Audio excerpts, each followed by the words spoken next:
المسلمين من يومنا هذا إلى يوم الدين.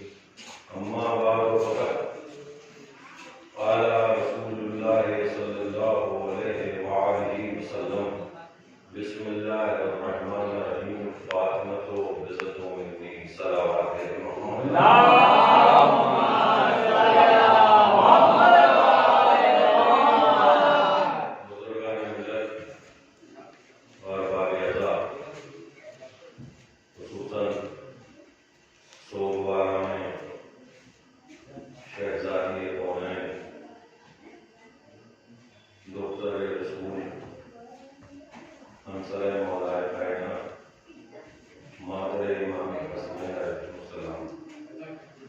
میں نے آپ کی خدمت میں آپ کے سامنے جس لازوال بے مثال حدیث رسول کو سلام کرام قرار دینے کا شرف حاصل کیا.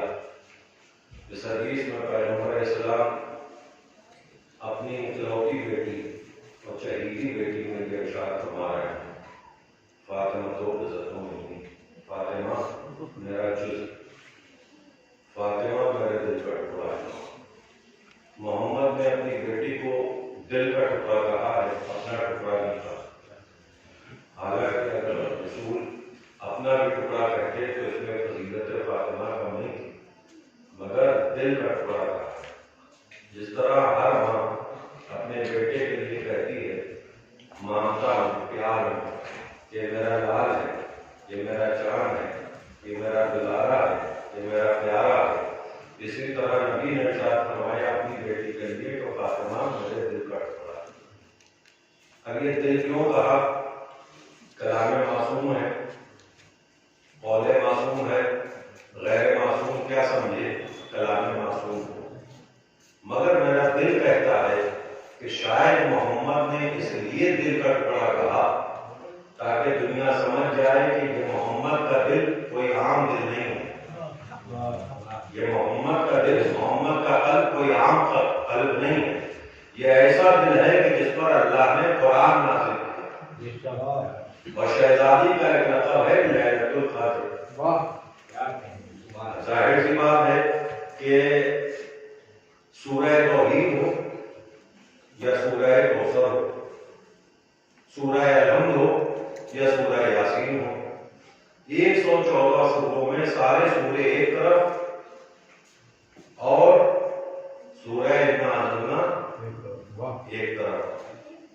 پنجگانہ نماز آپ پڑھتے ہیں جماعت سے بھی فرادہ بھی. تاکید کی ہے علماء نے، خوش عقیدہ علماء نے تاکید کی ہے علماء حق میں کہ صبح کی نماز میں سورہ الحمد کے بعد پہلی رکعت میں اگر سورہ انا انزلنا کی تلاوت کی جائے تو زیادہ مناسب و بہتر ہوگا. حالانکہ آپ پنجگانہ نماز میں پانچوں نمازوں میں پہلی رکعت میں سورہ الحمد کے بعد ہمیشہ اگر لیلۃ القدر پڑھیں سورہ انا انزلنا تو فضیلت کم نہیں ہے، مگر صبح کی نماز کے لیے تاکید ہے.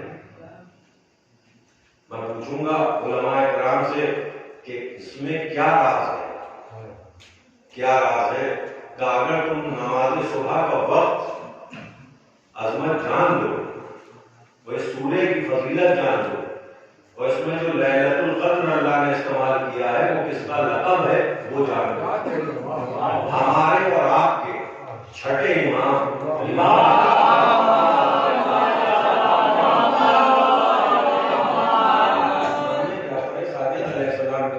شخص ہے، زیادہ طولانی گفتگو نہیں کرنا ہے، مگر چونکہ شہزادی کی مجلس ہے.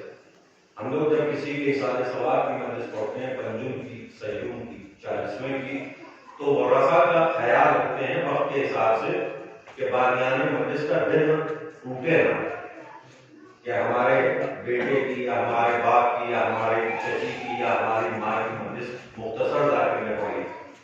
اور یہ مجلسیں کرنے والوں کو، مجلس سننے والوں کو، مجلس میں آنے والوں کو، مجلس پڑھنے والوں کو سوائے رسالت مولا کائنات امام حسن سے لے کے آخری امام تک کے کوئی جزا نہیں دے سکتا، اس لیے کہ شہزادی کونین کی مجلسیں ہیں.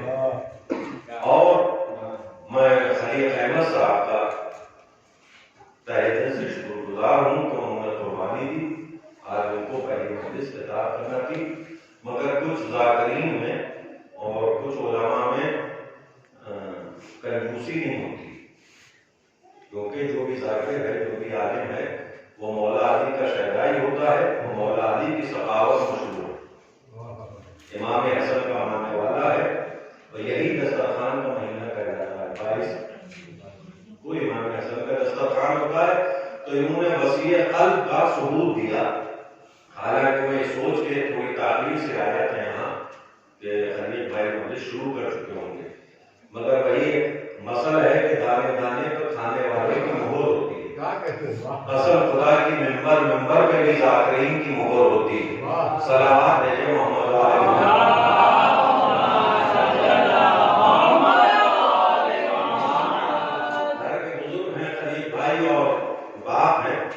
مولا ان کو سلامت رکھے، مگر خاص طور سے ان کے بچوں کو سلامت رکھے، اس لیے کہ یہ خمسہ ان کے بشر کا قائم کیا ہوا، اور باپ کرے یا بیٹا، بیٹی کرے یا ماں، گھرانہ ایک ہے، وہ آل رسول کا گھرانہ ہے.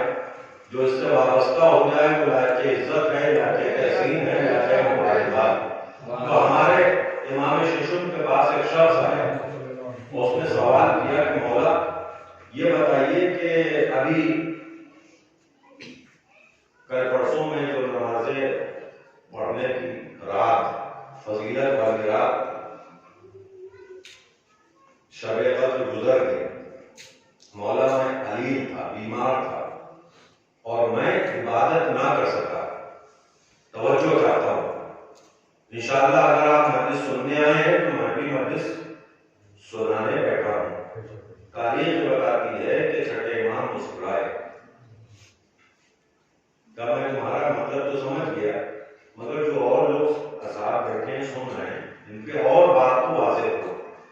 کہ مولا لیلۃ القدر، وہ رات شب قدر جو گزر گئی، اس میں بیمار تھا، عبادت سے محروم رہا.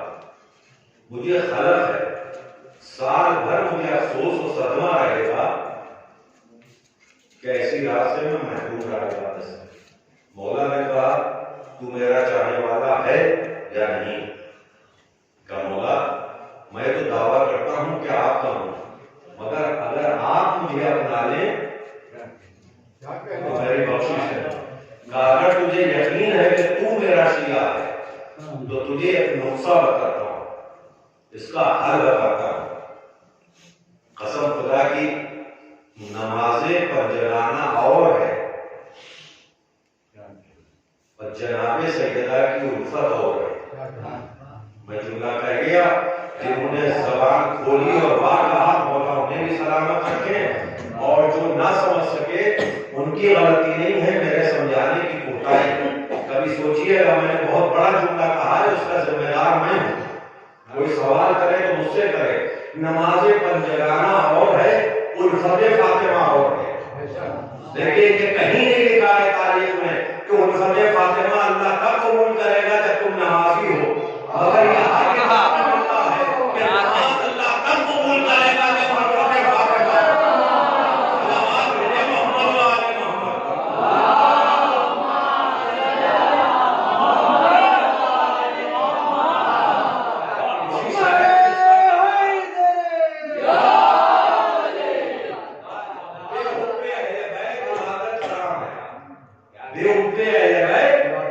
عبادت حرام ہے. شاعر کا مصرع یا شاعر کا شعر آسانی سے سن لیتے ہیں، کبھی گہرائی میں جاتی ہے. تاریخ پڑھ کے شعر کہے جاتے ہیں. خیبر پڑھا تاریخ میں شاعر نے کہ در خیبر علی نے اکھاڑا، 2 انگلیوں پر اٹھائے، بلند کیا، مرحب کا قتل علی نے کیا. اب شاعر اسی پس منظر میں اشعار کہتا ہے. شاعر کا یہ فتویٰ مصرے کی شکل میں، مولا آپ کو سلامت رکھے، شاعر کا یہ فتویٰ کوئی ضروری نہیں ہے کہ آزاداری کے خلاف سے مفتی فتویٰ دے. اگر فتوے پہ عمل کرنا ہے تو شعراء کا مصرع بھی فتویٰ ملتا ہے. یہ حکم اہل بیت عبادت حرام ہے. فتوے کی اصل پہچان کیا ہوتی ہے؟ ہم نے کسی یہ جائز ہے یا ناجائز، اس نے لکھ دیا یہ کام جائز ہے یہ ناجائز، تو کہاں سے کہا حدیث معصوم، قرآن کی آیت، نتیجہ نکالا، بتا دیا یہ حرام ہے یا حلال ہے، یا اللہ نے کہا حرام یا معصومین نے کہا، علماء حق نے، فقیہ نے کیا کہا، یہ حرام ہے یہ حلال ہے، شاعر فتویٰ دے رہا ہے مصرے میں، بے حب اہل بیت عبادت حرام ہے، یہ نہیں منظور ہے، شاعر نے یہ نہیں نظم کیا ہے کہ عبادت فضول ہے، کہا عبادت حرام ہے۔ ارے جس کی محبت نہ ہو تو عبادت کو بھی حرام کر دیتی ہے، تو بغیر ان کی محبت کے نسل کیا حلالی ہوتی ہے؟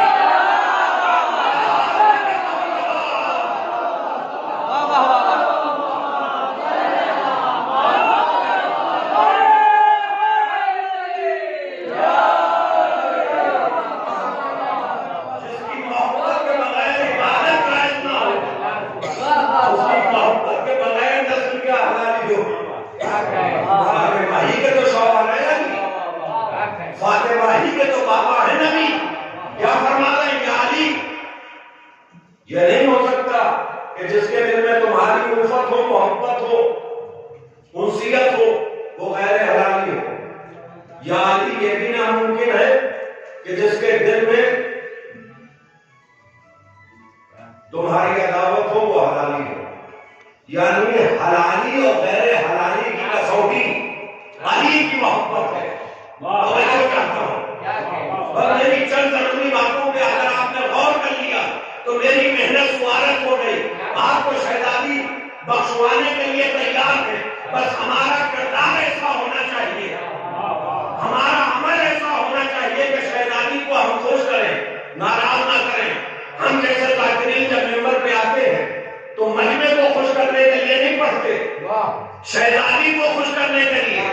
آج چیلنج کے ساتھ ممبر سے یہ دعویٰ کر رہا ہوں، جو دعوت جھٹلا دے گا اس کی خط غلامی لکھ دوں گا کہ ہر مجلس میں جناب سیدہ آتی ہے، ہر شاعر کا کلام قبول کرنا ان کی ذمہ داری، اگر خلوص دل سے کہا گیا اور پڑھا گیا، ہر ذاکر کی پڑھی مجلس قبول کرنا شہزادی کونین کی ذمہ داری، اگر گھمنڈ و غرور ذاکر کے نہیں ہے، ہر نوحہ خان کا نوحہ پڑھنا قبول کرنا فاطمہ کی ذمہ داری، اگر پڑھنے والے میں اطراحت نہیں ہے، توجہ ہے نا، تو اب تاریخ بتاتی ہے کہ مولا علی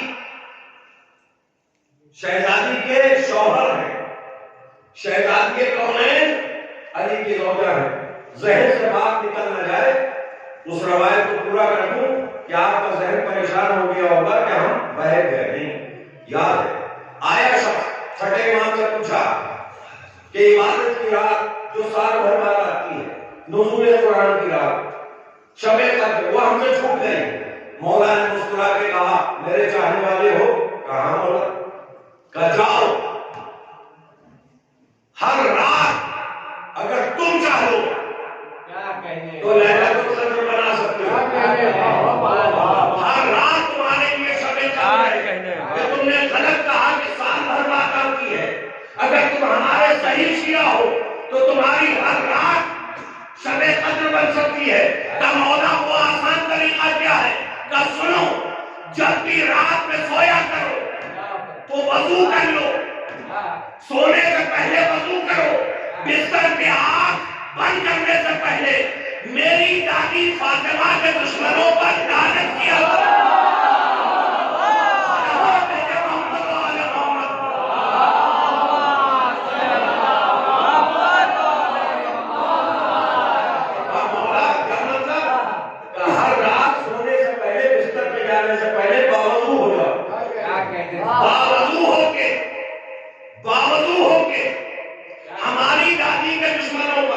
چھٹے امام نے یہ نہیں کہا میرے دشمن پر، حالانکہ ان کی دادی کا دشمن اور امام کا دشمن ایک ہی ہے، مگر کیا کہا میری دادی کے قاتلوں پر، میرے دادی کے دشمنوں پر لعنت کرو۔ ہر رات شب قدر ہے۔ دوسرے کو کھلبلی ہوئی، دوسرے نے بعد میں کوئی چلائی اور پوچھا کیا تھا بگڑ گیا. جب مولا کی بات میں شک ہے یا مولا کی بات میں شک نہیں. تم کہہ رہے کہ سال بھر بعد آپ کی شب قدر, مولا نے کہا ہر رات شب قدر بن سکتی ہے شرط کے ساتھ کہ وضو کر کے دیکھو, سونے سے پہلے ہماری دادی کے دشمنوں پر لعنت بھیجو. پتا چل گیا نا میر دن والوں, جاگ تو رہے ہو, میں نہیں کہہ سکتا سو رہے ہو, مگر تھوڑا سا میرے ساتھ اگر آسمان کی طرف چلو.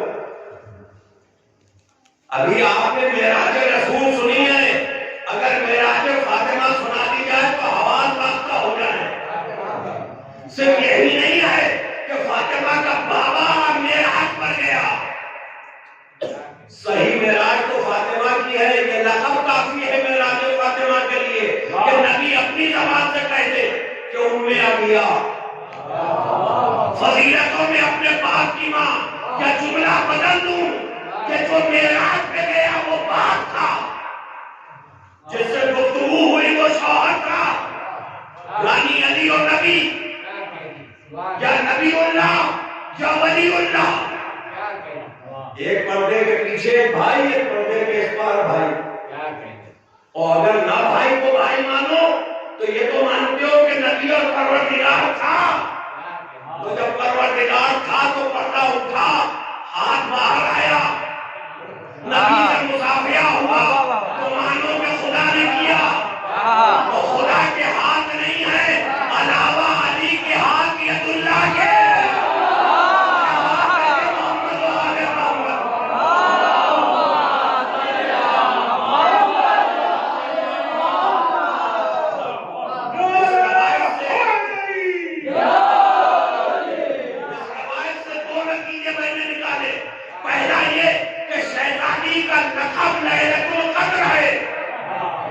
تو جو ایسے لقب والی شہزادی کے دشمن پر لعنت کرے تو ہر رات اس کے لیے لیلۃ القدر ہے, عبادت کی رات. دوسرا نتیجہ میں نے کیا نکالا, نقطے کی بات ہے. اپنے بڑے بھائی خلیل احمد صاحب کی خدمت میں یہ نقطہ پیش کر رہا ہوں. شاعروں کی عادت کیا ہے, ان سے سینئر کوئی شاعر یا کوئی ان کی نگاہ میں, شعراء کی نگاہ میں کوئی سامنے ایسا بیٹھا ہوتا ہے کہ جو نزاکت شعر کی سمجھتا ہے تو لوگ متوجہ کرتے ہیں, آپ کی نظر کر رہا ہوں شعر. یہ بات میں ذاکر اہل بیت بانی مجلس خلیل صاحب کی نظر کر رہا ہوں, اور ان کے بعد آپ سب کی نظر ہے, خفا نہ ہوئیے گا, بچے بچے کی نظر ہے, مگر خصوصی نگاہ خلیل صاحب کی رہے. بات میں بتائیں بات غلط رہی ہے صحیح رہی. امام نے کیا کہا, امام معصوم نے چاہنے والے سے کہ رات میں سونے سے پہلے وضو کرو, آنکھ لگنے کے بعد نماز پڑھو نہیں کہا, زکات دو نہیں کہا, کوئی اور عبادت کرو نہیں. کیا کہا, ہماری دادی کے دشمنوں پر لعنت بھیجو. اب میں پوچھوں گا مولا کوئی نماز تو پڑھنا نہیں ہے ہمیں, تو وضو کیوں کروا رہے ہیں؟ کہا سنو لعنت عبادت ہے.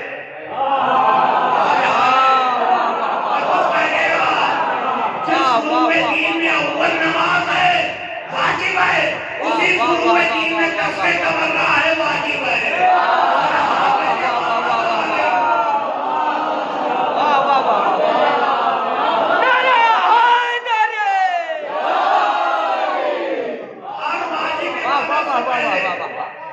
وضو واجب ہے. میں اس کا گیا ہر واجب عبادت سے پہلے وضو واجب ہے. دوسری قوموں میں وضو واجب ہے, ہمارے کیا کیا جاتا ہے, ان کے کیا بنایا جاتا ہے. بنائی ہر وہ چیز جاتی ہے جو یا ٹوٹ جائے یا خراب ہو جائے. ہمارے کیا وضو کیا جاتا ہے, کہیں بنایا جاتا ہے, اور بنایا کیا جاتا ہے, کاٹا جاتا ہے, کان کاٹے دے. جب ہم ممبر سے کچھ کہہ دیں تو لوگ خفا ہو جاتے ہیں. ایسا نہ کہنا چاہیے. جو اپنی عبادت سے پہلے اپنا وضو کان کاٹ لے, بس بات اتنی سی ہے کہ آج کچھ اولادیں ایسی ہیں کہ وضو بناتی ہیں تو اپنے کان کاٹتی ہیں. یہ انہی اماں کی اولادیں ہیں جن کی اماں نے جمل میں آ کے اپنی ناک کٹوا لی.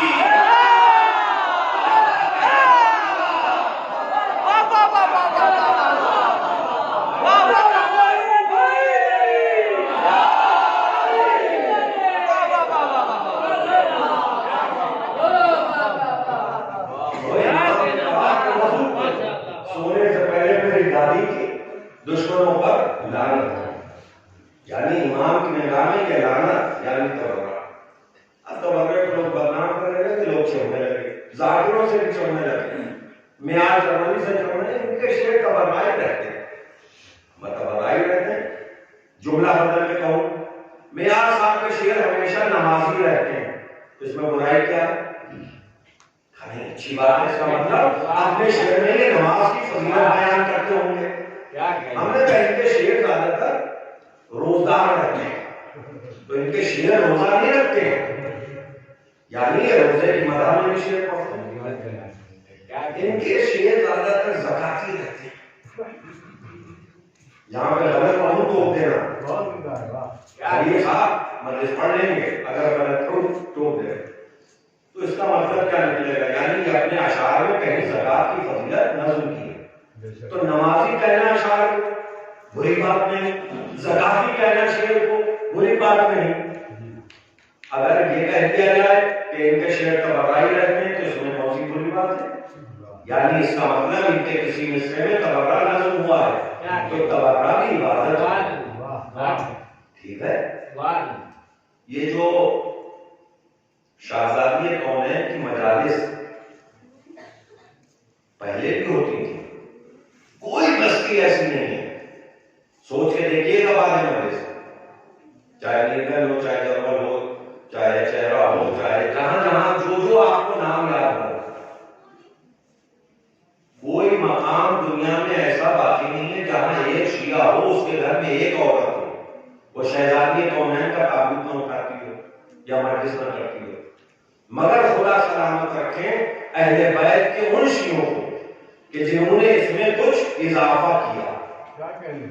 اضافہ یہ کہ مثلا 3 جمادی الثانی کو ایک مجلس ہو گئی، شہادت کا دن تھا، نہیں اب 5 ہو رہے ہیں، اب 8 ہو رہے ہیں، 6 ماہی مجلسیں ہو رہی ہیں. جو کروا رہے ہیں انہیں بھی شہادت کی جزا دے، جو اس میں ساتھ دے رہے ہیں شرکت سے، سننے سے، پڑھنے سے، ان کو بھی شہادت کی سلامت رکھیں. تو یہ جناب سیدہ کا دشمن کون ہے میں نہیں بتاؤں گا، اس لیے کہ بتاؤں تب کہ خدا نہ کرے میری نگاہ میں آپ جاہل ہوں، آپ کو معلوم نہ ہو. آپ کو خوب معلوم ہے کہ جس طرح حسین کا دشمن یزید ہے، واہ کہنے واہ، اسی طرح شہزادی کا دشمن کون ہے؟ اب آپ نے آہستہ سے کہہ دیا، میں نے مائک پر نہیں کہا، اس کو سب اچھا سمجھیں گے. نہیں، یہی بری بات ہے. بیٹے کے قاتل کا نام ہم نے بتا دیا ممبر سے، ماں کے قاتل کا نام کیوں چھپایا ہم نے؟ کیوں چھپایا؟ کہ نہیں مجھے معلوم ہے، کہیے گا نا مجلس لائف ہو رہی ہے. ارے مجلس اسی لیے لائف ہو رہی ہے کہ جن بدعقلوں کو ابھی تمیز نہیں ہے کہ فاطمہ کا قاتل کون ہے، آپ کی کروالی کی لائف مجلس میں سن لے. عمر کا غلط ہے. جناب سیدہ کا دشمن عمر کا غلط ہے. جو لوگ سمجھ گئے مولا ان کو سلامت رکھے،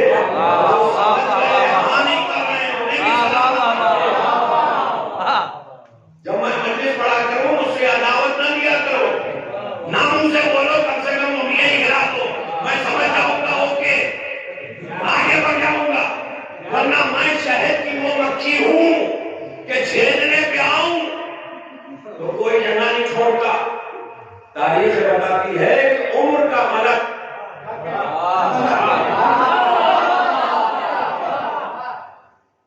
اب ایسے سمجھداروں کے سامنے ہم کیا عمر کا نام لیں؟ صلوات دے رہے محمد والے.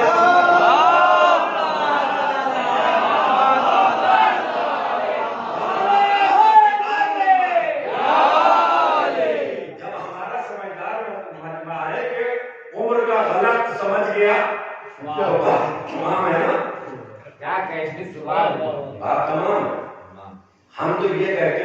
مسلمانوں سے، اور جان بوجھ کے یہ اپیل کر رہا ہوں. اور دیکھیے ہم اہل بیت کے چاہنے والے جیسے بھی ہیں غیروں کی نگاہ میں، مگر ہم اتنے اچھے ہیں کہ ہم مجلس سے تو کنجوسی ہمیں نہیں کرتے ہیں کہ اپنے آ جائیں، اپنے میں حصہ بڑھ جائے، اپنے والے کھانا کھا لیں، اپنے والے چائے پی لیں. نہیں، مجلس کے لیے عزا خانے کھلے رہتے ہیں. اس عزا خانے میں کئی دروازے کھلے ہیں، سامنے کھلا ہے کوئی آ جائے، ادھر کا کھلا ہے کوئی آ جائے، گھر کے اندر پردہ ہے کوئی مرد آ جائے، مجلس ہو رہی ہے، مجلس کے بعد پھر ہر انسان بغیر پکارے نہیں آ سکتا. اب یہاں پر شیعہ آ جائے تو ٹھیک، اس مجلس میں اہل سنت آ جائے تو ٹھیک، اس مجلس میں غیر مسلم آ جائے تو ٹھیک. باقی مجلس جب خلیل صاحب اٹھ کے دیکھیں گے مجمع کو تو دیکھیں گے ہاں 50-60 میر گنج کے مومنین تھے، 1-2 اللہ سے ڈرنے والے، نبی کو چاہنے والے، نبی کی بیٹی کا احترام کرنے والے اہل سنت بھی تھے. پھر انہوں نے چشمے سے دیکھا دور سے کہ ایک ہندو بھی تھا. چرچے کس کے ہوں گے؟ ہمارے آپ کے نہیں ہوں گے.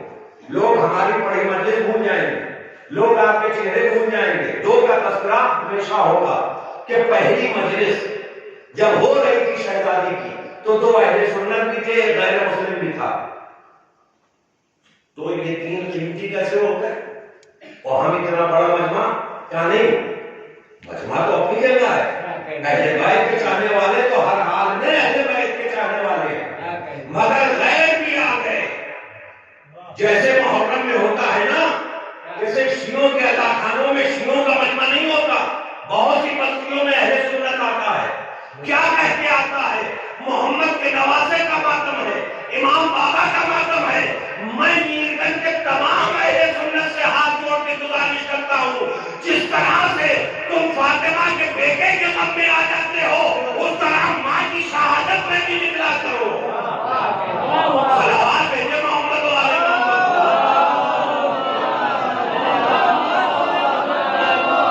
امام حسین کا لاکھوں سلام.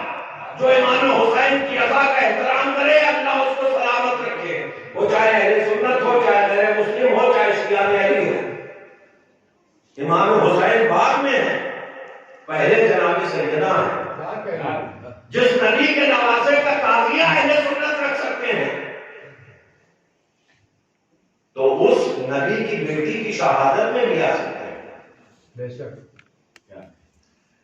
اس غم میں اس غم میں کوئی فرق نہیں ہے. بس ایک فرق ہے کہ یہ جو مجلسیں ہو رہی ہیں یہ شہزادی کی شہادت کی ہیں، محرم کی مجلسیں ان کے بیٹے کی شہادت کی.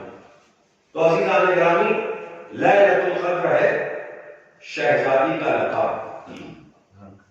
اب میں کوئی نقطہ پڑھوں اچھے سے اچھا فیل ہو سکتا ہے، میں کوئی گوشہ پڑھوں، صغیر چچا جیسے بزرگ بھی خاموش رہ سکتے ہیں، مگر بات ہے جناب سیدہ کی، بیان کرنے والی خود جناب سیدہ. میں 1 گھنٹہ نہیں پوری رات جناب سیدہ کا قصیدہ پڑھوں، فضائل پڑھوں. ایک طرف جناب سیدہ کا یہ دعویٰ، ایک طرف جناب سیدہ فرماتی ہیں 14 معصومین ہیں جس میں سے 13 معصوم ہیں، جناب سیدہ معصومہ ہے. جناب سیدہ کا دعویٰ ہے، میرا دعویٰ نہیں ہے. کتاب دکھا دوں گا، مانے نہ مانے آپ کی ذمہ داری. جناب سیدہ نے ایک زمانے میں یہ ناز کیا ایک مرتبہ کہ اللہ نے جو فضیلت مجھ کو دی ہے 14 میں، وہ 13 معصوموں کو بھی نہیں دی. خود شہزادی کا دعویٰ ہے 14 معصومین میں جناب سیدہ کا دعویٰ یہ ہے کہ 13 معصوموں کو بھی وہ فضیلت اللہ نے نہیں دی کہ جو اللہ نے مجھ جیسی فاطمہ کو دی. میں ہاتھ جوڑ کے ایک سوال کروں گا، اے شہزادی کونین آپ کیا فرما رہی ہیں؟ امام حسن سے لے کر آخری امام تو آپ کا بیٹا ہوا، مگر علی جیسا آپ کا شوہر، محمد جیسا آپ کا بابا. کہ میرے بابا نے تو پہلے ہی کہہ دیا کہ فضیلتوں کی ماں فاطمہ ہے. تو ہے نا، تو فاطمہ فاطمہ نے 13 معصومین کی توہین نہیں کی، بلکہ اپنی عظمت بتائی کہ جو فاطمہ کو جاننا چاہتا ہو، جملہ ضائع نہ ہو، جو فاطمہ کو پہچاننا چاہتا ہو، جو فاطمہ کی معرفت حاصل کرنا چاہتا ہو، کم سے کم اتنا بڑا شیعہ بن جائے کہ پہلے وہ 13 کی معرفت حاصل کر لے، تب سیدہ سمجھ میں آئے گی۔ جناب سیدہ نے کہا کہ 13 معصوموں کو بھی اللہ نے وہ شرف دے دیا جو مجھے دیا۔ اب روایت کے آگے کے جملے ہیں، شہزادی دعوے میں کہتی ہیں کہ بابا، یہ میرے شوہر، یہ میرے والی، یہ میں نے بات اس لیے عرض کی کہ سب کو کسی نہ کسی کی صلح میں اللہ نے رکھا، مگر واحد محمد کی بیٹی، علی کی زوجہ، حسنین کی ماں اور اماموں کی جدہ کسی کی صلح میں نہ رکھا۔ معراج میں رسول کو بلایا، بہت باتیں کی اللہ نے، بہت حکم دیے اللہ نے، بہت کچھ سکھایا محمد کو، مگر 2 باتیں جو سکھائیں محمد کبھی نہ بھولے، ایک نور فاطمہ کا عطا کرنا اور ایک غدیر میں تبلیغ کرنا۔ یا جملہ بدل کے کہوں، یا نور فاطمہ سب کچھ ہے یا ولایت علی سب کچھ ہے۔ محمد و آل محمد۔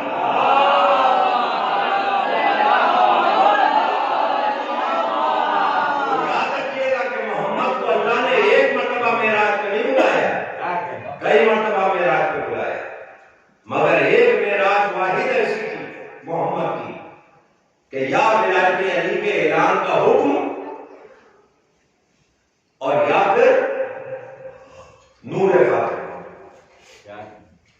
اچھا، ولایت کا حکم دے چکا اللہ معراج میں، آپ نے دلیل و ثبوت دے دو، آپ اس دلیل سنیے۔ غدیر میں جب آیت نازل ہوئی تو ترجمہ کیا ہے؟ یہ میرے رسول پہنچا دیجئے وہ جو آپ تک، آپ پر آپ کے رب کی جانب سے نازل کیا جا چکا ہے، چکا ہے، نازل کیا جا رہا ہے، نہیں ہے۔ اس کے معنی ابھی خلیل صاحب نیچے سے بآواز بلند مجھ سے کہیں کہ عابد صاحب وہ نکتہ پڑھ دیجئے جو آپ کئی مرتبہ پڑھ چکے ہیں۔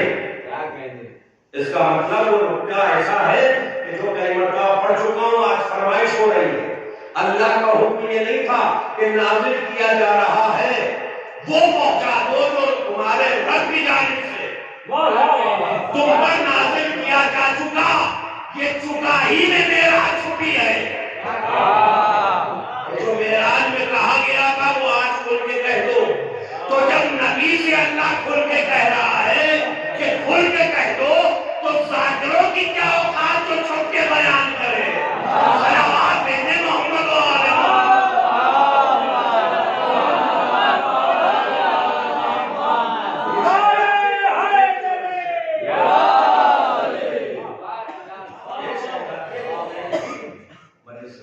اس سے پہلے جو میں نے آپ کا چچا کا 20واں پڑھا تھا، اس مجلس میں آج مجلس میں فرق ہے کہ مجھے اتنی تمیز ہے کہ کون سی مجلس کس کی ہے، کس مجلس میں کیا پڑھنا چاہیے، توجہ ہے نا۔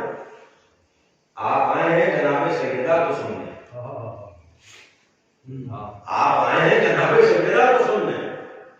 اگر ہم جناب مریم سنانے بیٹھ جائیں تو آپ کی سمجھ میں نہیں آئے گی مجلس، تو نہیں سمجھ میں آئے گی بھائی جناب سیدہ بھی بطول، جناب مریم بھی بطول، جناب سیدہ بھی معصومہ، جناب مریم بھی معصومہ۔ کہاں یوں تو سن لیں گے مریم کو، میں کچھ کہہ گیا۔ اگر جناب سیدہ کے سامنے ذکر مریم کیا جائے، اس کے بعد ان کی فضیلت سے کچھ گوشے نکال کے عظمت فاطمہ کے بیان کیے جائیں، تب تو آپ برداشت کر لیں گے۔ اور اگر میں سورہ مریم سناؤں اس مجلس میں، کوئی نہیں سنے گا، کہے گا میں قرآن میں دیکھ کر پڑھ لوں گا۔ مجلس پڑھو، جناب مریم کون معصومہ، سیدہ کون معصومہ؟ فرق کیا ہے دونوں میں؟ معصوم کی ماں ہے مریم، عیسیٰ جیسا بیٹا معصوم، کئی بیٹے معصوم تھے، کا ایک بنا کیا؟ کا نبی، ادھر فاطمہ کے باپ نبی، شوہر امام، بیٹے امام، ایک بیٹا امام نہیں 11 بیٹے امام۔ جو ایک نبی کی ماں بنے اسے مریم کہتے ہیں، جو 11 اماموں کی ماں کہلائے اسے سیدہ کہتے ہیں۔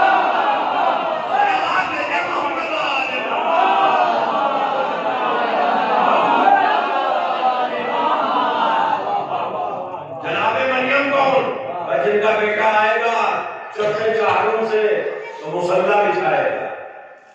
مریم قوم جن کا بیٹا آئے گا تو اقامت کہے گا۔ فاطمہ قوم جن کا بیٹا آئے گا نماز پڑھائے گا۔ آپ دل لگا کے سن رہے ہیں، آپ کے سننے سے میرا دل لگ رہا ہے، گھڑی کی طرف نہ میں دیکھ رہا ہوں نہ آپ دیکھ رہے ہیں، بس دنیا کی ضروری بات ہے۔ اگلے سال ان ایام میں پتہ نہیں میں زندہ رہوں نہ رہوں، اس لیے اپنی ہراس نکال شہزادی کی مجلس ہے نا، کسی کی اماں کی مرحومہ کی سارے سوال کی مجلس نہیں ہے، یہ امام حسن اور امام حسین کی اس ماں کی مجلس ہے کہ جو خاتون جنت ہے، جو خاتون معشر ہے، اس کا لقب بطول ہے۔ جناب عیسیٰ کی والدہ جناب مریم بطول کہہ رہے ہیں، جناب سیدہ امام حسن اور حسین کی ماں بطول کہہ رہے ہیں۔ یہ بھی نکتہ خلیل احمد صاحب کے بعد آپ سب کی نظر کرتا ہوں انشاءاللہ محفوظ ہو کے، دونوں بھی بطول ہیں۔ سننے میں ایسا لگتا ہے کہ فضیلت میں دونوں برابر ہیں، لگتا ہے نہیں؟ مثلا خلیل صاحب کی خطابت کرتے ہیں، میں بھی کرتا ہوں، تو دونوں برابر ہوئے۔ یہ بھی ذاکر حسین، میں بھی ذاکر حسین، برابر ہوا، مگر کچھ چیزوں میں ہم میں ان میں فرق ہے۔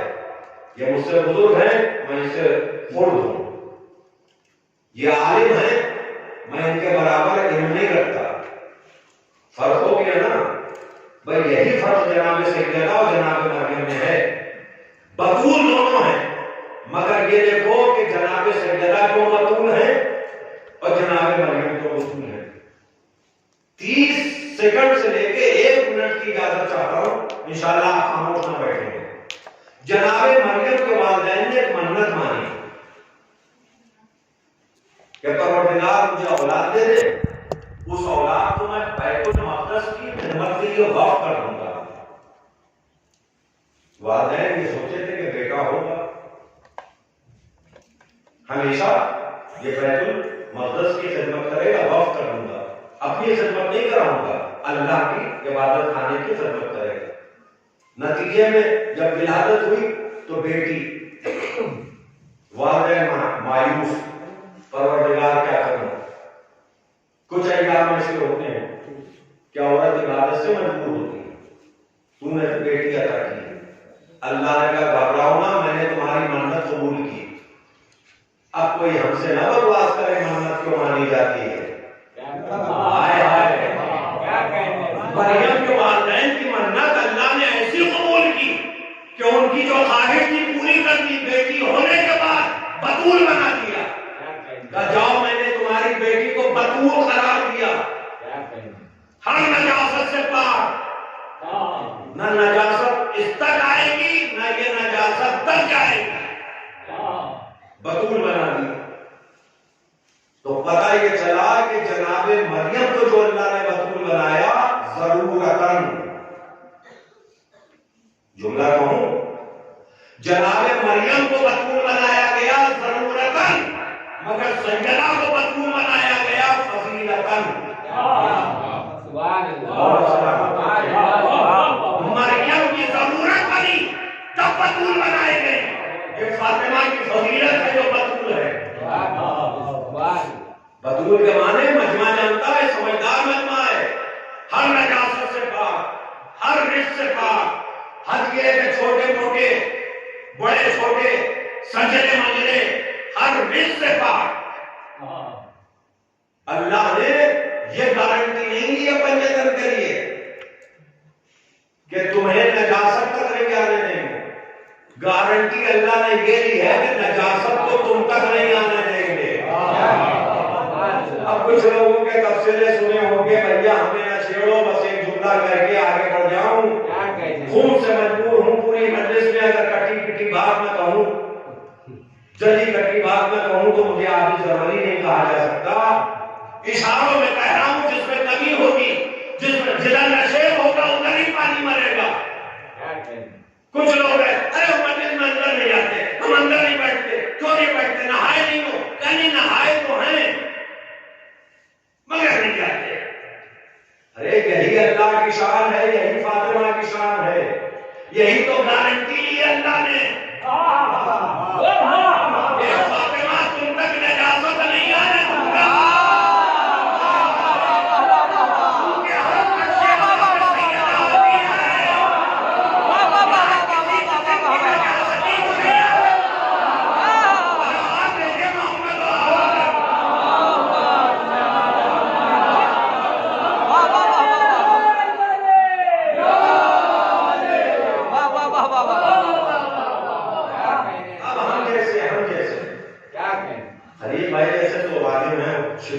ہم جیسے مثلا جنگل میں اپنے ازاخانے میں مجلس کریں اور شکوا کیا فون پر, اسلم تم نہیں آیا آدم پور سے, میاں صاحب آپ کو نہیں آئے.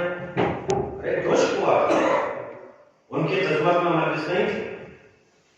کبھی کبھار ہوتا ہے کہ ہم لوگ مجلس کے ارادے سے گھر سے نکلے, کوئی مہمان آ گیا, بظاہر ہے تو مہمان, مگر اگر گہرائی میں جائیے تو یہی شیطان ہے کیونکہ ہم سے مجلس چھوٹ گئی. ہو سکتا ہے کسی کو برا لگا ہو. جب سلمان صاحب کی لینگویج آپ نہیں سمجھ پاتے تو ہماری کیسمت بھائی ہے. انہوں نے کہا کہ انہوں نے 30 اور 40 کو ولیمے سے ملایا تھا, انہوں نے مہمان کو شیطان سے ملا دیا. صلوات دے محمد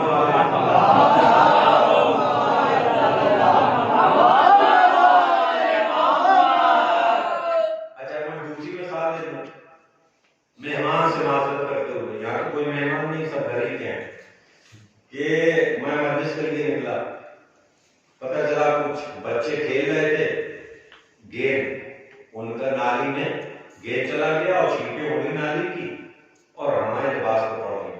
اب ہم نجس ہو گئے. تو اب ایسا نہیں ہے کہ ہم مجلس میں نہیں جا رہے, ہم مجلس میں جا رہے تھے, اب اس لیے رک گئے کہ کپڑے ہمارے نجس ہو گئے. توجہ ہے نا, تو ہمیں اتنی عقل ہے کہ کپڑے نجس ہو گئے تو فرش اعضاء پر نہیں. وہ مجلس ہماری قسمت میں لکھی نہیں تھی. معصوم کا ارشاد ہے کہ جو فرش اعضاء پر آ جائے سمجھو فاطمہ نے تمہاری حاضری لگائی ہے. جو فرش اعضاء تک کسی بھی وجہ سے نہ آئے, بہانے ہزاروں بنتے ہیں, تو اس کا مطلب فاطمہ نے تمہیں آج قبول نہیں کیا. صلوات بھیجے محمد والے محمد.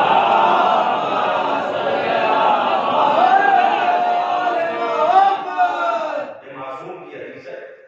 اور بس ایک ہی جملہ کہہ رہا ہوں اشاروں میں, اچھا آپ سن رہے ہیں اور آپ کو لگ رہا ہے کہ میں اچھا پڑھ رہا ہوں, مجھے لگ رہا ہے کہ آپ اچھا سن رہے ہیں, کیا آپ کا موڈ نہ خراب.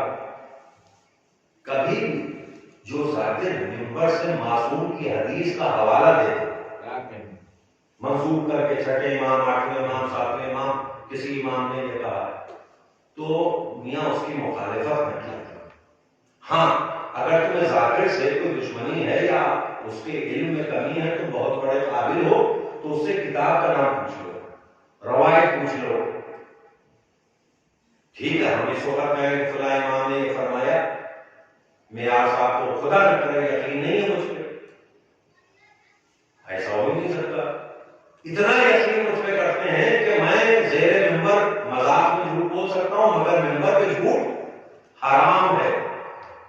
جھوٹ ہر جگہ حرام ہے, کرسی پہ بھی حرام, بستر پہ بھی حرام, سڑک پہ بھی حرام, منبر پہ بھی حرام, مگر فعل حرام ہے منبر سے جھوٹ بولنا. کسی معصوم کی حدیث نہ اس سے منسوب کر دینا کہ معصوم.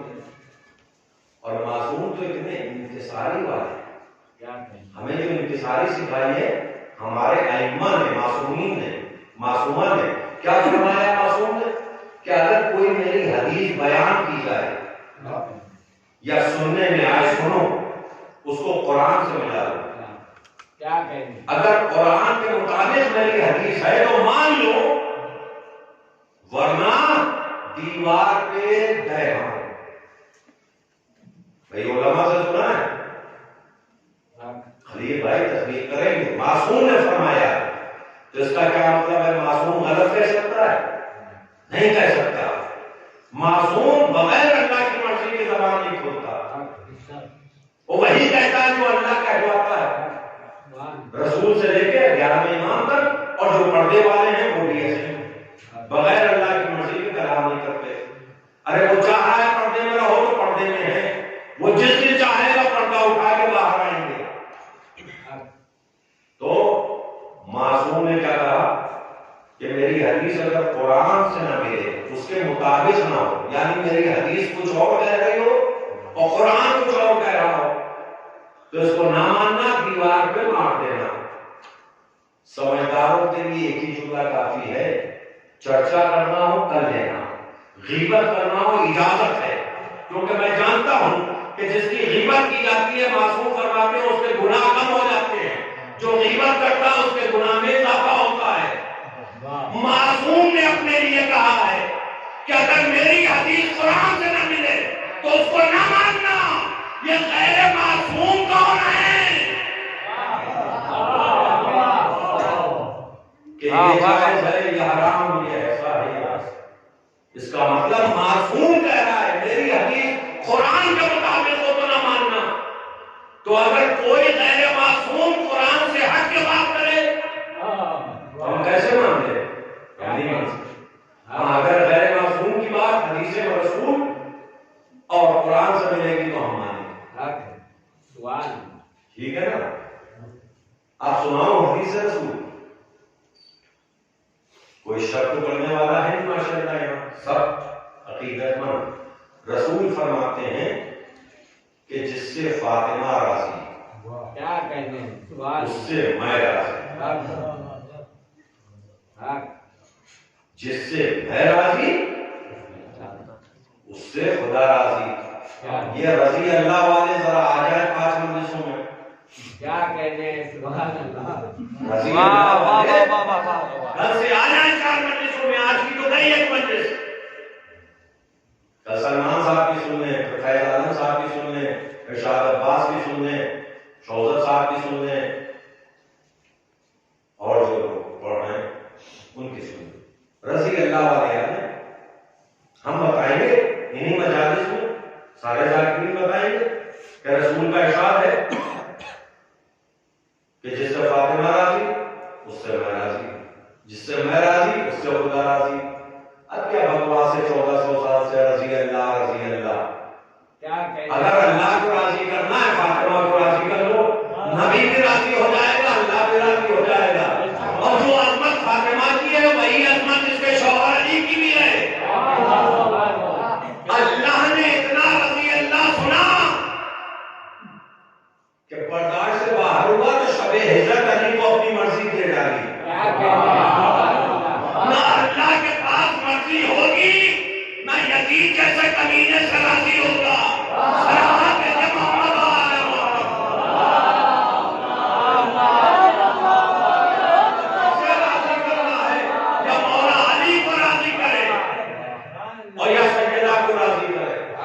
مرضی کی بات آ گئی تو جہاں سجدہ کی عظمت پڑی وہاں مولا علی کا بھی ذکر کیا، تو بیٹے کو فراموش نہیں کر سکتا کیونکہ شہزادی کا چہیتا بیٹا، بیٹے سب سے چہیتے تھے۔ امام حسن کو جناب سیدہ کم نہیں چاہتی تھی، مگر امام حسین خصوصی طور پہ مسائل میں آپ سنتے ہیں فضائل میں، بس جملہ اور سنیے ذہن کو مختصر کروں۔ رسول کی حدیث جو فاطمہ سے، جس سے فاطمہ راضی اس سے میں راضی، میں سے مطلب رسول، اور جس سے میں راضی اس سے خدا راضی۔ اس سے کوئی شیعہ انکار نہیں کرے گا کہ حدیث نہیں ہے رسول. ادھر شب ہجرت اللہ نے علی کو مرضی دے دی. اب مرضی الہی کے مالک کون ہے؟ علی. تو اب جس سے علی راضی وہی رضی اللہ بن سکتا. جس سے علی راضی نہ ہو وہ رضی اللہ کبھی نہیں ہو سکتا. لعنت اللہ ہمیشہ رہ سکتا ہے. جو ہے نا. اب ایک اور منزل ہے. نبی پشت پر ہے، بہت مشہور واقعہ، روایت سنی ہے بارہا، ہم سے بھی سنی اور ذائقوں سے. صرف ایک نتیجہ دے کے مسائل کا بیان. رسول حالت نماز میں سجدے کے عالم میں، حسین پشت پر آ گئے، ادھر سے جبرائیل آ گیا. بعد از درود و سلام خدا کا حکم ہے کہ جب تک حسین اپنی مرضی سے نہ اترے. یہ نہیں کہا تھا جب تک حسین نہ اترے. حسین کو نبی بھی اتار سکتے ہیں. آپ پوچھیں کیسے؟ مثال کے طور پر بزرگ بیٹھے ہیں، ان کا کوئی نواسا نواسی بھی گھر میں ہوگی، نمازی آدمی ہے، پرہیزگار آدمی، نماز پڑھنا ہے گھر میں، مسجد نہیں جا سکے ٹھنڈک کی وجہ سے یا کسی مجبوری سے، گھر میں پڑھ لی. اب مصلی بچھایا نانا نے، بچہ آ گیا نواسا، دیکھا ہوگا گھروں میں، اس نے سجدہ اٹھا دی. معصوم بچہ، اس کے کیا عقل کہ نماز پڑھنا ہے نانا، تسبیح لے کے بھاگ گیا. تو نمازی نانا کیا کرتا ہے؟ گھر والوں کو سگنل دیتا ہے، سبحان ربی الاعلی و بحمدہ. جیسے ہی نانا نے زور سے یہ کہا، گھر کے افراد سمجھ گئے کہ نواسے نے کچھ شرارت کی ہے معذور. اب دیکھا گیا تو نواسا تسبیح کے کہہ رہا تھا. انہوں نے کہا بیٹا رب دو اللہ اللہ، نماز پڑھے نا، ڈسٹرب نہ کرو بیٹا، سجدہ رب دو اللہ اللہ. یہ کون کہہ رہی ہے؟ ماں کہہ رہی ہے، بھائی کہہ رہا ہے. ایسا ہوتا ہے نا، سنا بھی ہوگا دیکھا بھی ہوگا. اللہ کو نبی سے یہی ڈر تھا کہ حسین پشت پر آ گئے ہیں، کہیں رسول شانہ نہ ہلائیں، یعنی اپنے نواسے کو سگنل دیں کہ بیٹا اتر جاؤ. اسی لیے تنبیہ کی تھی کہ جبرائیل جا کے میرے نبی کو حکم دے دو کہ تب تک سجدے سے سر نہ اٹھے جب تک حسین اپنی مرضی سے نہ اترے.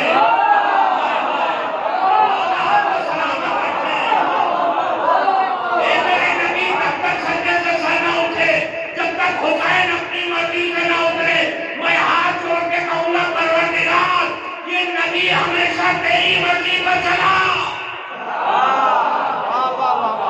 یہ پروردگار یہ نبی ہمیشہ تیری مرضی پہ چلا. آج تو حسین کی مرضی پہ کیوں چلا رہا ہے؟ کہ حسین کو نہ دیکھو، مشیت اللہ کو دیکھو. فقط حسین نہیں ہے، یہ نبی کا نواسا، ولی اللہ کا بیٹا، فاطمہ کا لفظ جگر، یہ مشیت اللہ ہے. حسین کی مرضی میری مرضی ہے. لوگ کہتے ہیں آپ تین کو نہیں مانتے، ہم ان تینوں کو مانتے ہیں کہ جن کو ماننے سے اور راضی کرنے سے خدا راضی ہوگا. یا سیدہ کو راضی کرو تو خدا راضی، علی کو راضی کرو تو خدا راضی، یا حسین کو راضی کرو. اب کوئی نہ کہے کہ تین جماعت ثانی کیوں، مجلس کیوں، 21 رمضان کو جلوس و تابوت کیوں، 10 محرم کو تعزیہ کیوں؟ ارے اس لیے کہ تین جماعت ثانی کو ہماری ماں بہنیں تابوت اٹھائیں گی، فاطمہ راضی ہوگی. 21 رمضان کو ہم نے ماتم کیا، علی راضی ہوئے. 10 محرم کو ہم نے تعزیہ رکھا، اٹھایا جلوس میں، حسین راضی ہوئے. جہاں یہ تینوں راضی ہو گئے تب شہید رضی اللہ کہلائے گا. اگر حسین ناراضی ہو، اگر بی بی زہرا ناراضی ہو، اگر مولا علی ناراضی ہو، بس زحمت تمام ہے. آخری کلام میں 5 منٹ کی اجازت کے ساتھ یہ فضیلت سن لیجیے کہ جناب سیدہ کو اللہ نے ہر نیک سے پاک رکھا اور ہر نقص سے پاک رکھا. کائنات کی ہر عورت کو اللہ نے 3 عیب سے نوازا ہے: ناقص العبادت، ناقص العدالت، ناقص العقل. اللہ نے معصومہ کے علاوہ ہر عورت کو کائنات کی ناقص العقل پیدا کیا، ناقص العبادت، ناقص العدالت، ترجمہ بچے سن لیں، ناقص العقل یعنی عقل کامل نہیں ہے، مکمل نہیں ہے، ناقص العبادت یعنی عبادت مکمل نہیں ہے، ناقص العدالت یعنی عدالت میں ناقص رکھا۔ اجازت ہو تو ایک ایک جملوں میں بڑے کم وقت میں، میٹر بہت وسیع ہے مگر کم وقت میں وضاحت کر دوں، اس کے بعد مسائل۔ ناقص العقل ہر عورت، مگر فاطمہ کون؟ کہ بات آتی ہے تو رسالت ماں مشورہ لیتے ہیں، کوئی خاص بات آتی ہے تو مولا علی مشورہ لیتے ہیں، جو رسول اور امام کو مشورہ دے اسے سیدنا کہتے ہیں۔ قسم خدا کی جو عظمت زہرا کی ہے وہی بات زہرا ثانیہ زہرا کی ہے، جو عظمت زہرا ہے وہی عظمت ثانیہ زہرا ہے۔ جناب زہرا نے رسول اور علی کو مشورے دیے، ثانیہ زہرا نے چوتھے امام کو مشورے دیے۔ اچھا جناب زینب کا مشورہ دینا کوئی کمال نہیں ہے، توجہ، ایک عورت کا، ایک پھوپھی کا بھتیجے کو مشورہ دینا کمال نہیں ہے، معصوم امام کا زینب کے مشورے پہ چلنا کمال ہے۔ میں کچھ کہہ گیا، اس کا مطلب ثانیہ زہرا کا مشورہ اتنا محکم ہوتا تھا کہ امامت کو بھی ماننا پڑتا تھا۔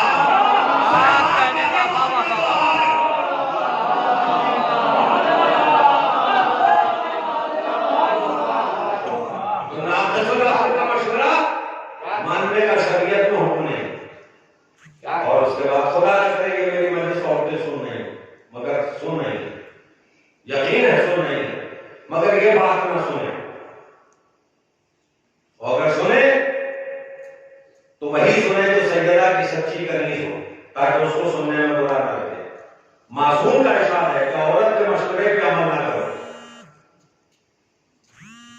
ہم لوگ جس لائق پہ پیدا ہوئے، مرض،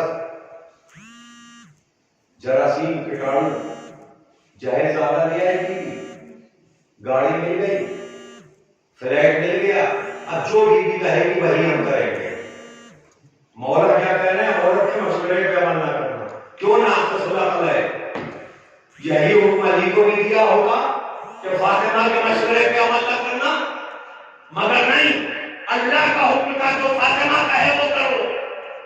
نبی بھی کرتے تھے عمل جناب سیدنا کے مشورے پہ، اور مولا علی بھی کرتے تھے، اور چوتھے امام جناب ثانیہ زہرا کے مشورے پہ۔ اور خالی جناب زینب کو شوق نہیں تھا تاریخ میں ملتا ہے کہ اپنے بھتیجے کو مشورہ دیتی ہوں، چوتھے امام نہ جانے کتنے ایسے واقعات ہیں کہ پوچھا پھوپھی اماں یہاں پر میں کیا کروں، یعنی امام نے اپنی پھوپھی سے مشورہ مانگا ہے۔ ارے جناب زینب عام بیٹی نہیں ہے، علی کی بیٹی ہے۔ جب حافظ سے کوئی مجلس پڑھنے کو نہ کہے تو نہیں پڑھتے، تو جناب زینب کی بھی شان تھی کہ کوئی مشورہ نہ مانگے تو کیسے دے دے؟ چوتھے امام مشورے مانگتے تھے تو دیتے۔ اور چوتھے امام نے کیا کہا؟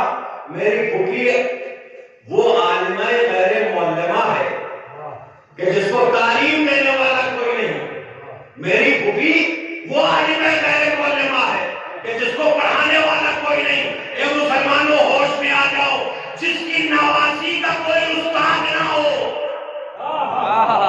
جس نبی کی نواسی کی کوئی استادی نہ ہو، وہ نبی امی کے معنی میں جاہل کیسے ہو سکتا ہے؟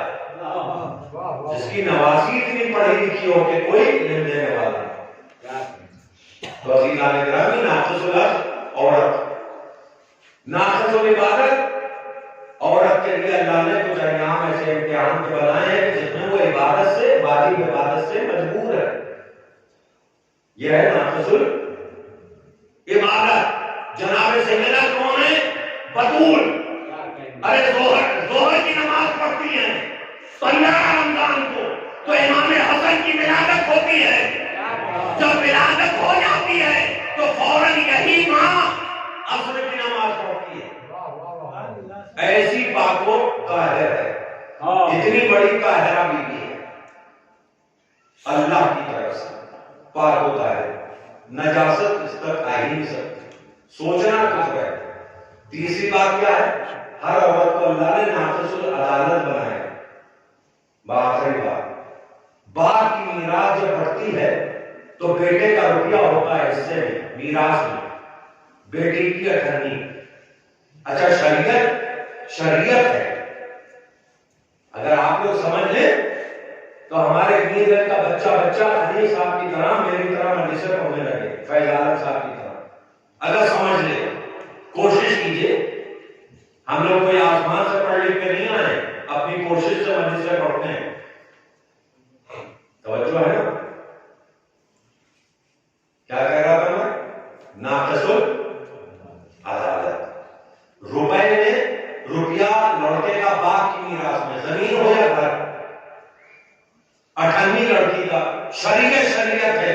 اللہ نے انصاف کیسا کیا؟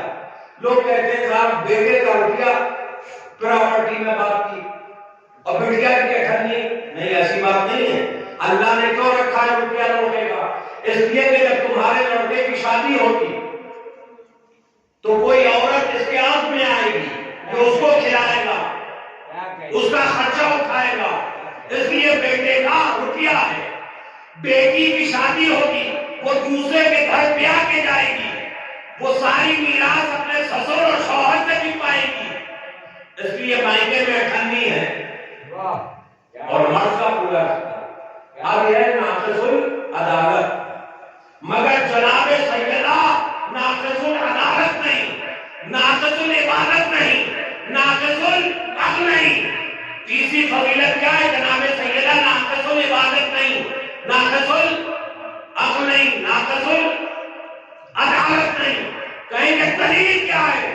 دلیل یہ ہے کہ نبی کو طاہر جیسا بیٹا بھی دیا گیا، نبی کو ابراہیم جیسا بیٹا بھی دیا گیا، مگر بیٹے دینے کے بعد اللہ نے اس لیے واپس لے لیا کہ جب نبی کی وراثت میں بہادر فلک کی بات چلے تو فقط فاطمہ کی میراث بن جائے۔ صلوات بھیجے محمد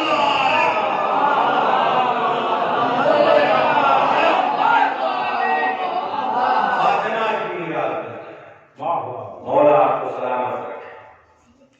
جہاں سے آپ خاموش ہوئے، خاموش نہیں، آپ غور سے میری بات سن رہے ہیں۔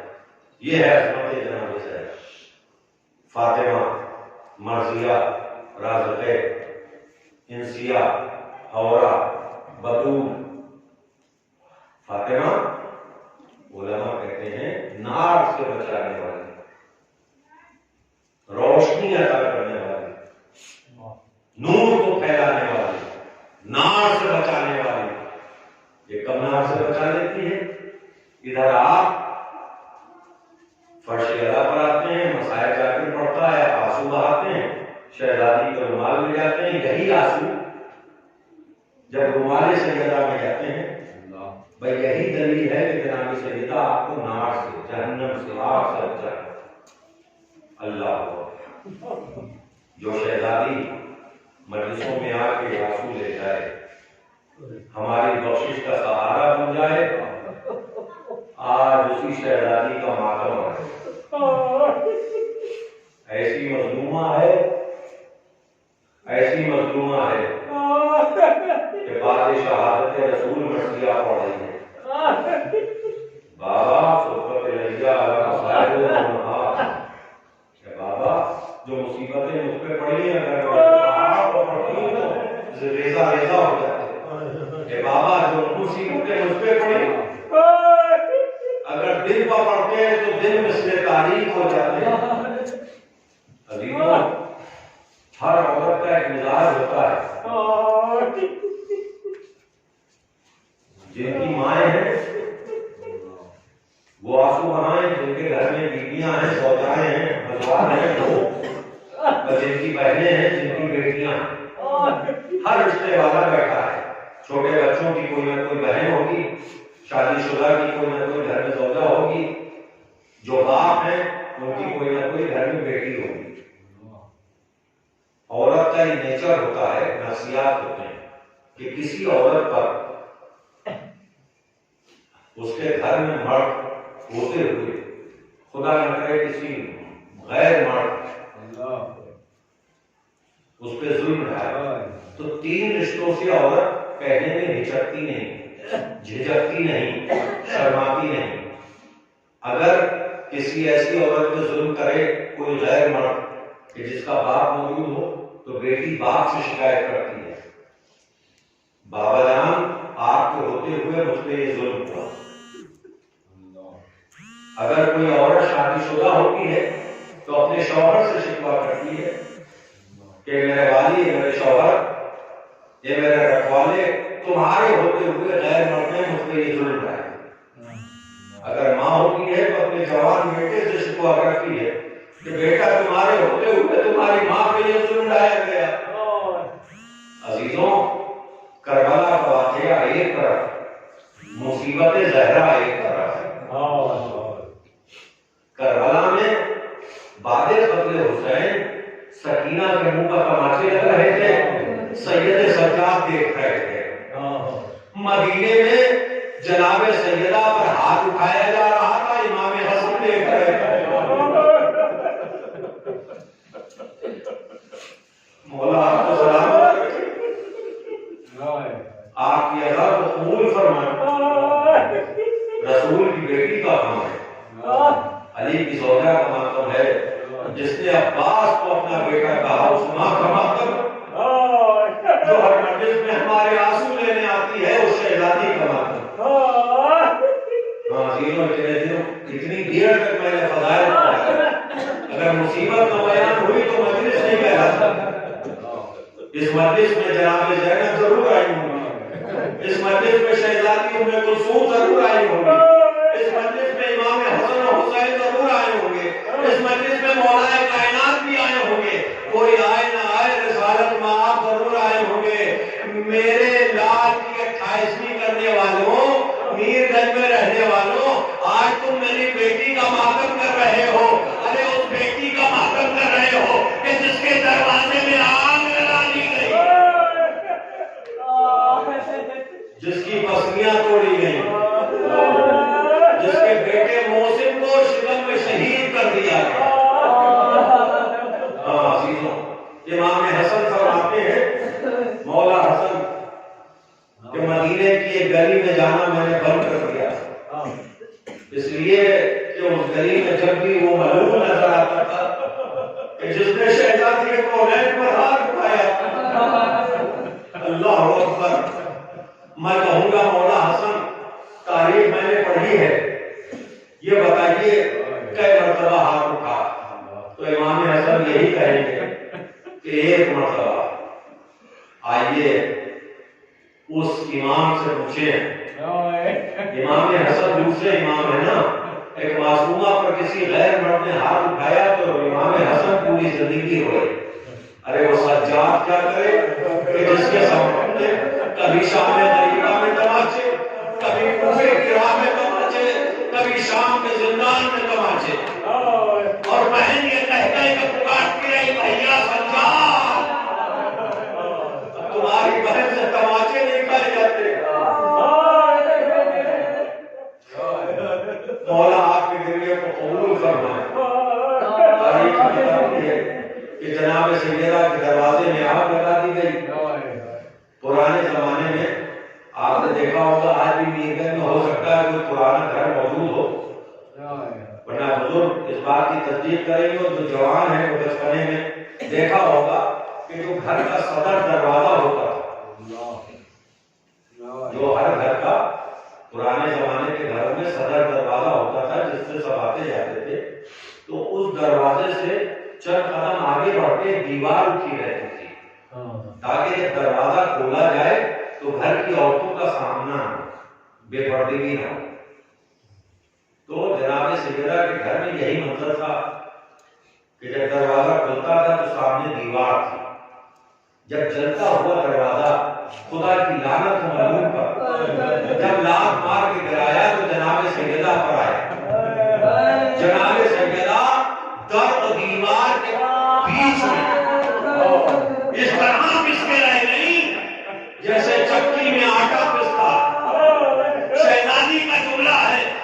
پیچھے دیوار تھی، آگے چلتا ہوا دروازہ تھا. ارے جیسے ہی شکم پر دروازہ آیا تو شہزادی نے دونوں ہاتھوں کو چوکھٹ میں اڑا دیا تاکہ دروازہ رکا رہے، مگر دروازہ چل رہا تھا.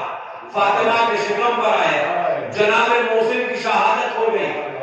ہمیشہ ہر مشکل میں ہر فاطمہ کا چاہنے والا، ہمیشہ ہر مشکل میں ہر علی کا چاہنے والا دو کو پکارتا ہے، یا مشکل کشا علی کو یا باب الہوائج عباس کو. علی موجود تھے مگر جناب سیدہ نے جلتا ہوا دروازہ محسن کی شہادت کے بعد علی کو نہیں پکارا، اپنے شوہر کو آواز نہیں دی، امام حسن کو نہیں پکارا، امام حسین کو نہیں پکارا، بلکہ پکارا فضا میری مدد کو آ جاؤ، میرا محسن مارا گیا. جناب فضا جب آگے بڑھی تو عجب نتیجہ، عجب منظر دیکھا کہ شہزادی کے بازو زخمی ہو چکے، خون جاری تھا کیونکہ دروازہ جلتا ہوا دونوں ہاتھوں پر اور شکم پر. شہزادی کی پسلیاں ٹوٹ محمد سے یہی پتہ معلوم کر دیتا. بس ایک روایت سن لیجئے، قبل شہادت میں شہادت تم پڑھتا جس کے حصے میں تیسری جماعت ثانی یا کل رات کی شب شہادت آئی کہ مجلس میں وہ پڑھے گا. ایک روایت سن لیجئے، مولا علی گھر میں آئے رسول کی رحلت کے بعد اور سر جھکا کے بیٹھے تھے، آنسو بہا رہے تھے. جناب سیدہ نے پوچھا کہ یا علی اتنا مایوس کیوں، یا علی روتے کیوں ہیں، اے ابو الحسن گریے کا سبب کیا ہے؟ علی نے سر اٹھایا کہ زہرا تیرا علی غریب ہو گیا. کہا کیسے غریب ہو گئے؟ کہ رسول کے زمانے میں تمہارے بابا کی زندگی میں جو لوگ ہمیں سلام کرتے تھے انہوں نے سلام بھی نہ کر دیا، اب تو یوں غریب ہو گیا تیرا شوہر کہ جب ان کو میں سلام کرتا ہوں تو میرے سلام کا جواب بھی نہیں دیتے. ایک مرتبہ جناب سیدہ نے آگے بڑھ کے علی کے آنکھوں کے آنسو پوچھے، جھکا کہا یا علی سلمان کیجیے، آپ کو تو فرشتے سلام کرتے ہیں، آپ کو تو ملائکہ سلام کرتے ہیں، آپ کو تو انبیاء سلام کرتے ہیں، یہ تو میرے بابا کے صحابی ہیں. علی خاموش ہو گئے. علی نے جو سر اٹھایا تو کیا دیکھا کہ بی بی زہرا کا ایک ہاتھ پسلیوں پر. علی نے پوچھا اے بنت رسول کیا بات؟ جناب سیدہ نے بات کو ٹال دی. علی مسجد میں نماز پڑھائی، نماز کے بعد آئے. خود مولا علی کا روایتوں میں یہ جملہ ہے کہ ہمیشہ جب میں گھر واپس آتا تھا تو نبی کی بیٹی فاطمہ حسنین کی ماں جناب زہرا علی کو دونوں ہاتھ سے سلام کرتی ہیں. ابو الحسن تم پر فاطمہ کا سلام. شہزادی کی عادت تھی ہمیشہ جب علی گھر میں آتے تھے تو جناب سیدہ دونوں ہاتھ سے سلام کرتی تھی. مگر جب تیسرا دن ایسا دیکھا کہ فاطمہ ایک ہاتھ اٹھاتی تو علی نے پھر پوچھا فاطمہ کیا بات ہے، ہمیشہ آپ ہم کو دونوں ہاتھوں سے بنت رسول سلام کرتی تھی، اب ایک ہاتھ سے کیوں کرتی ہیں؟ کہا علی پوچھو نا، اے ابو الحسن بتا نہیں سکتی. علی نے پھر سوال کیا کیا بات ہے، ایک ہاتھ مجھ پہ آپ کے پہلو میں کیوں رہتا ہے؟ مگر سیدہ نے کبھی کھل کے بات نہ کی. مگر جب علی نے سیدہ کو غسل دیا، پانی کے زور سے کتے کا دامن ہٹا، علی نے عجب قیامت کا منظر دیکھا کہ فاطمہ کی پسلیاں ٹوٹی تھی. ارے علی سمجھ گئے کہ فاطمہ یہی مصیبت چھپاتی تھی. خدا آپ کو کسی غم میں نہ بلائے سوائے غم اہل بیت کے. بس آخری جملہ، جب علی غسل کا ظالم ہوئے تو ابن عباس نے سوال کیا اے مولا آپ کے گلے میں رسی باندھی گئی، آپ نہ روئے، آپ کا دروازہ جلایا گیا، آپ نہ روئے. اے مولا یہ غسل فاطمہ میں چیخ مار کے کیوں روئے؟ اور نبی کی بیٹی کا پہلو توڑا گیا، پسلیاں ٹوٹی نکلی، مگر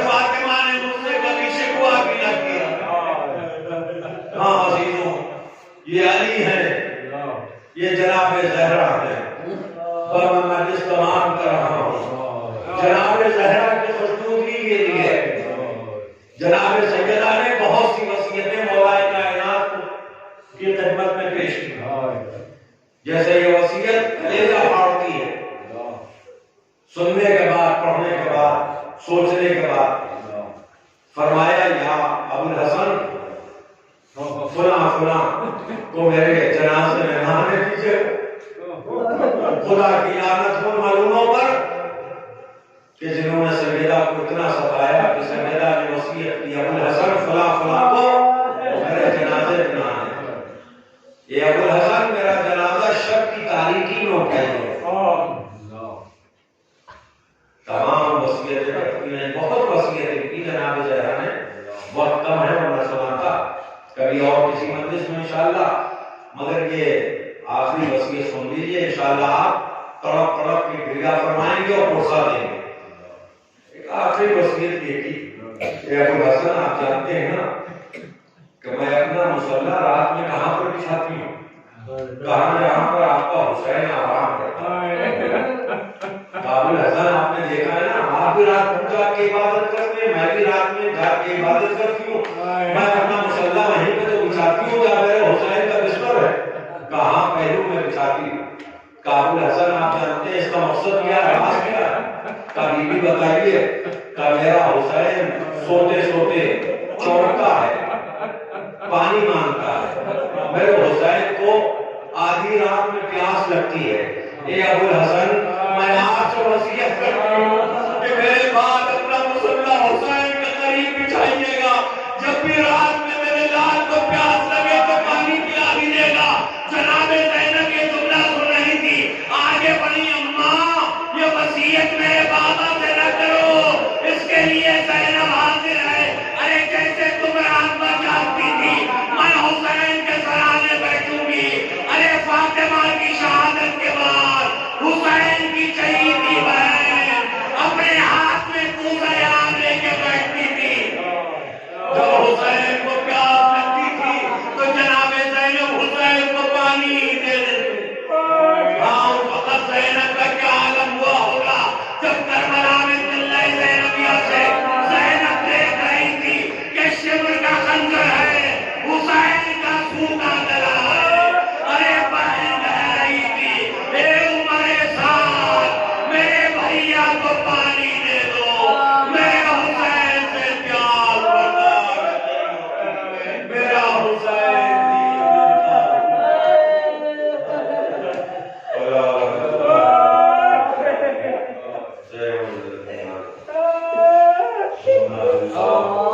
نہیں